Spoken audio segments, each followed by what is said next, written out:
अनेकों बार श्रवण किया होगा और हो सकता है कि आपने मुखर होकर बड़े उत्साह से बोला भी हो, जयकारे भी लगाए हो। लेकिन क्या आप समझते हैं कि सनातन शब्द का अर्थ क्या है? हम इसकी परिभाषा अक्सर यह कहकर देते हैं कि जो पुरातन है, सनातन है, बस सनातन हो गया। पुराना है यह तो सत्य है, लेकिन इसके साथ यह भी एक विकृत भाव आ जाएगा कि जो पुराना है अर्थात कभी नया रहा होगा, और जो कभी नया था अर्थात वह कभी बना होगा, उसकी शुरुआत हुई होगी और एक समय आने पर वह पुराना समाप्त भी हो जाएगा। तो क्या सनातन धर्म वह भी समाप्त हो जाएगा अगर हम कहें कि जो पुरातन है वह सनातन है? सज्जनों, सनातन का अर्थ पुराना नहीं है।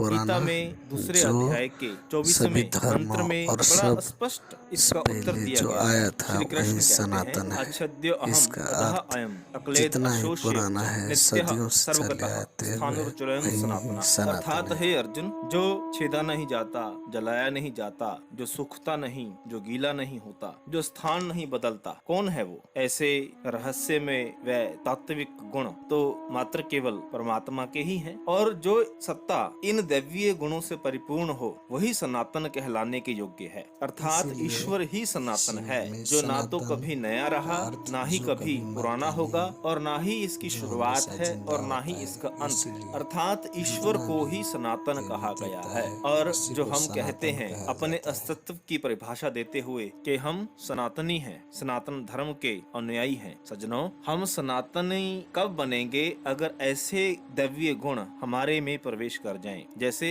अच्छेद्यो अहम, हम छेदे ना जाएं, अधः अयम, हमें अग्नि प्रभावित न करे, अक्लेद अशोष्यव च, हम न गीले हों न हम सूखें, स्थानुरुचलयम, हम स्थान ना बदलें, सदा स्थिर रहें। तो क्या यह गुण हमारे में है? हम सूखते भी हैं, गीले भी होते हैं, हमें अग्नि भी प्रभावित करती है, हमें शस्त्र काटता भी। अर्थात हम सनातनी अभी नहीं हैं, तो फिर हम सनातनी कैसे बने? कबीर जी एक जगह अपने भाव उद्घाटित करते हैं, अब मन उलट सनातन हुआ, तब जानया जब जीवित मुआ। अर्थात ध्यान की उच्चतम अवस्था जिसमें हम ईश्वर से एकाकार हो जाते हैं, उसी में विलय होकर उसी का रूप हो जाते हैं, उस अवस्था को सनातन कहा गया है। और यह अवस्था कब आती है? जब हमारी दिव्य दृष्टि खुलती है, कोई संत महापुरुष हमारे दिव्य नेत्र खोलकर बाहर भटका रहे हमारे चंचल मन को हमारे घट में भीतर प्रवेश करवाते हैं और हमारी स्थित प्रज्ञा की अवस्था को हम महसूस करते हैं। उस अवस्था को कहा गया है कि आप अब सनातन हो चुके हो।